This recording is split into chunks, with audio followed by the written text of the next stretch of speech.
Boa tarde. Vamos conversar mais uma vez sobre família, principal pilar do desenvolvimento do ser humano, mas na perspectiva um pouco diferente. Bom, é claro que nós, pais, somos o grande ator desse momento da família, que se de um lado você dá atenção às vezes aos seus pais mais idosos para que facilite o desenvolvimento deles ao longo da sua jornada na terceira idade, de outro, os pais têm o papel de estar cuidando dos seus próprios filhos. Então, inicia-se um trabalho duplicado em duas, vou chamar de frentes, né? Sem falar de outras frentes que nós temos na nossa vida, mas que requer um esforço do casal nesse desenvolvimento. Bem, as relações de família, elas são extremamente subjetivas, extremamente vulneráveis às diversas questões que estão ao redor na sociedade. Então, essa amplitude de variáveis que vão interferir no comportamento desses pais vão muitas vezes fazer com que eles se tornem um ser humano em conflito. Poderão existir conflitos nessas diversas relações que poderão afetar os seus comportamentos. Não é fácil. Não é fácil. A vida da grande maioria da população, ela não é fácil. Então, o papel dos pais, muitas vezes, eles causam problemas que vão fazer com que esses pais tenham determinados comportamentos que não sejam tão adequados em relação aos seus filhos. E aí, como lidar com isso? Bem, a própria família pode ajudar a diálogo, compreensão,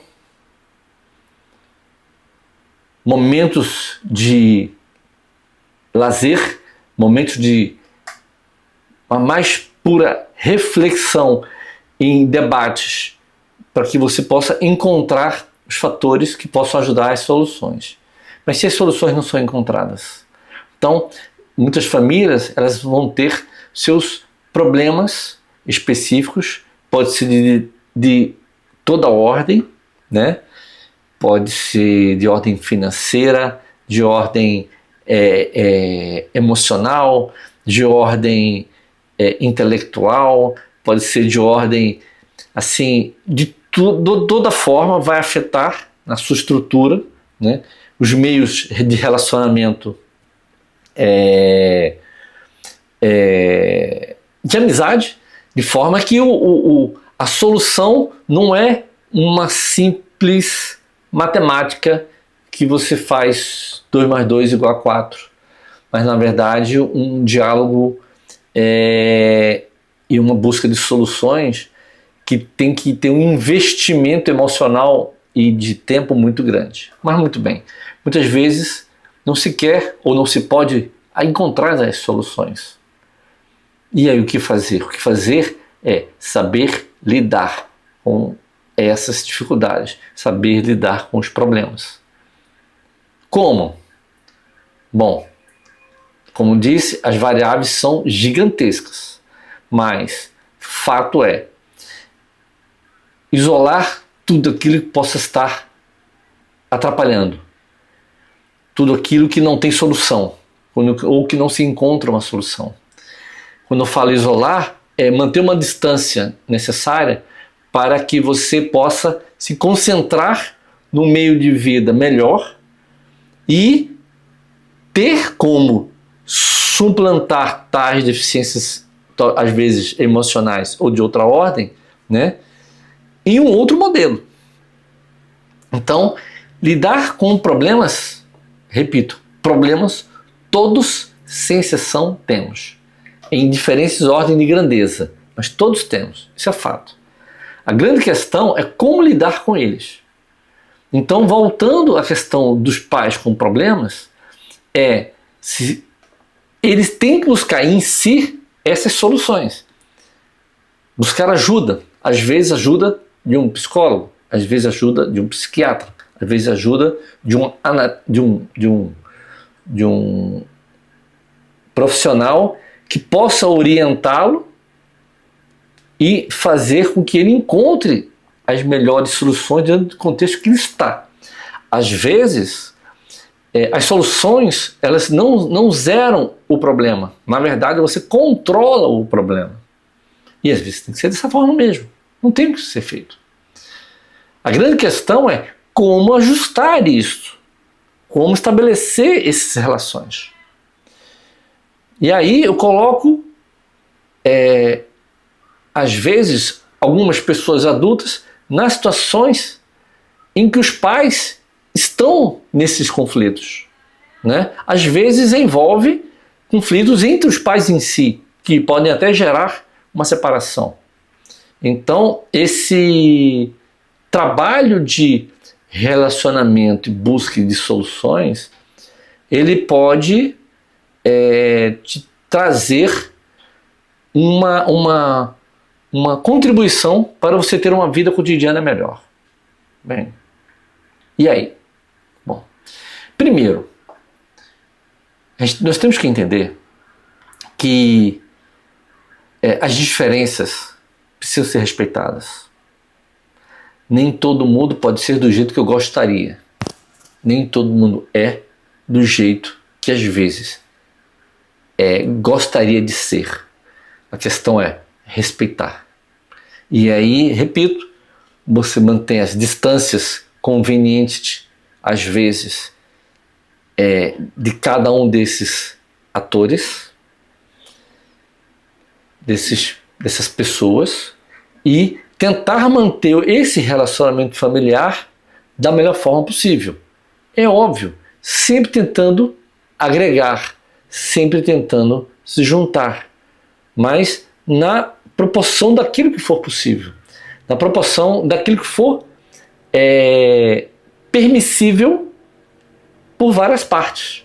Porque muitas vezes o desejo seu, meu, não é aquele que você recebe da outra parte. Então, é óbvio que na minha família eu tenho problemas e tenta contorná-los da melhor forma possível. Tenta se aprimorá-lo da melhor forma possível. Mas se diferenças existem que não são palatáveis, que não são aceitas, você respeita a diferença, mas mantém a distância que você julgar que deva manter. E cada um vai seguir sua vida da melhor forma. Repito, o trabalho tem que ser sempre de buscar a aproximação, essa união de vários membros da célula da família que você julgue que deva estar buscando essa aproximação. Então os papéis diversos que os pais têm em diversos cenários, diversas famílias ao seu redor, dentro do núcleo da mesma família, ele precisa ser, o ideal que seja, atuante. Ele busca alternativas, busca modelos de encontros, por exemplo, às vezes, né, dependendo de cada modelo de família, mas nos finais de semana, ou em algum final de semana, ou em alguns locais, ou em alguns modelos de encontros, em que se consiga congregar a família de uma forma realmente com uma liga bonita. É fácil isso? Não, não é fácil. Porque existem as diferenças e existem muitas vezes o não interesse em promover. Então, se a nossa proposta é exatamente combater a figura do umbigo egoísta que a gente coloca na forma do umbigo como a transformação do ser humano como um big ser humano.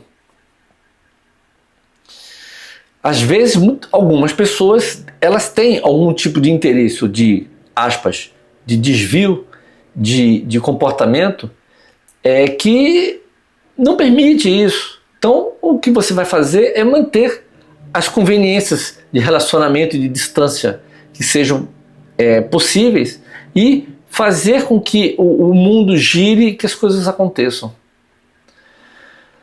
O importante é que o relacionamento da família ele seja o mais verdadeiro possível, que ele seja o mais claro possível, que ele seja o mais lúcido possível, sempre. Não adianta, dizia minha mãe e meu pai, né, mas eu falo muito da minha mãe nesse sentido porque ela falava isso o tempo todo, ela brigava. Meu pai, o quanto pude conviver com ele enquanto vivo, convivi com ele até os meus 18 anos, foi quando ele faleceu, né? Meu pai, ele fazia acontecer, era uma época da família, logicamente, né? Mas ele fazia acontecer, ele unia a família de uma forma natural e bela, que era uma família maravilhosa. Depois que ele faleceu, minha mãe fazia, obviamente, juntamente com ele antes, mas nesse momento posterior, de uma forma, ela passou a ser a matriarca da família e ela conduzia a família da forma que ela entendia que ela conseguia, e ela se comunicava. Né? Para quem a conheceu, pessoa fantástica, determinada e extremamente tradicional como família, no sentido de que a família para ela era tudo, simplesmente tudo. E ela sempre repetia: Dia dos Pais, Dia das Mães, não é aquele tal dia do mês, é todo dia. Isso é fantástico. Então, o relacionamento que ela sempre buscou fortalecer a união entre os irmãos era no sentido que estivéssemos sempre juntos e respeitando as diferenças, respeitando o que cada um queria em determinado momento. Então, tive a grande oportunidade de entender o que era de fato, desde o meu pai com a minha mãe, e depois que ele faleceu só com a minha mãe, o que era de fato uma família extremamente forte e transparente naquilo que tinha, naquilo que sentia, naquilo que fazia. Não havia a preocupação de transpor ou de mostrar algo para alguém de fora. Era apenas conviver a família de verdade como família. Não havia uma preocupação de mostrar imagens. Não havia uma preocupação, não é que não se possa, por favor, né? Não havia uma preocupação de se externar nada para ninguém necessariamente. Mas na verdade é o cultuar a família naquilo que fosse possível, né? Éramos irmãos que moravam em cidades diferentes muitas vezes, mas a gente tentava chegar em algum momento a se encontrar. Repito, problemas familiares todos temos. A questão é como lidamos com eles, como contornamos tais problemas, como convivemos com as diferenças, como conseguimos nos tratar como família, como conseguimos nos unir como família de verdade. E aí entender que muitas vezes nós precisamos ter relacionamentos sólidos e maduros para que o seu pilar do ser humano, família, ele esteja realmente forte, ele esteja realmente te trazendo paz de espírito, equilíbrio emocional, uma mente aberta, uma mente relaxada, né? Buscando visões distintas para outros temas. Mas o trabalho da família ele tem que estar em cima de um pilar da verdade, não de um pilar de uma ficção. É lógico que entre a verdade e a ficção existem diversos níveis que são trabalhados, por favor. Então, a grande beleza da família está na busca do relacionamento da verdade, na busca da convivência, do respeito e da igualitária relação entre todos, respeitando-se todas as diferenças. Imagine você, por hipótese, que você tem um membro da família que por acaso tem algum tipo de enfermidade que requer um cuidado ou um tratamento específico. Ele vai ser tratado de forma negligenciada por causa disso? Ele vai ser tratado de uma forma, aspas, à parte por causa disso? Né? Isolada? Deixada de lado? Não! Ele faz parte desse seio familiar. Ele deve ser trabalhado. E às vezes tem pais que rejeitam. É uma realidade. E a família às vezes tem que contornar essa situação. Às vezes tem irmãos que rejeitam. E você tem que contornar essa situação. Então nem todos são iguais. As pessoas não são iguais entre si. Todas são diferentes. Se você souber respeitar cada uma delas, saber conviver cada uma delas, da melhor forma possível, com essência, com verdade, com olho no olho, é tudo muito bom. É tudo que se espera. É tudo que se espera com um ser humano. De um ser humano que realmente tem a integridade e a lucidez para entender que nem tudo é aparência, que nem tudo pode ser dinheiro, que nem tudo pode ser uma outra coisa qualquer, interesse que seja. Porque tem que existir os momentos de família, de desenvolvimento de questões de família em momentos separados, em momentos à parte, mas que a família possa de fato se constituir como uma família verdadeira, como uma família de progresso, de convivência, respeitando-se as idades, respeitando-se as qualidades, respeitando as características. Como falei, respeitando-se todas as diferenças. É possível fortalecer a família sempre. É o principal pilar da sociedade. Bom, repito, tudo isso vai trazer um grande equilíbrio. Tudo isso vai trazer com que a vida, em princípio, das pessoas relacionadas ao tema família vivam em equilíbrio entre si. O desequilíbrio geram problemas e repercussões distintas. Então, enfim, é importante trabalhar. Então, entendam que todos têm um papel fundamental nesse trabalho, desse crescimento, dessa caminhada. Boa sorte. Reflita sobre o que eu estou dizendo para você. Pense sobre isso. A família é o principal pilar da nossa sociedade, do crescimento do ser humano. Um abraço. Tchau.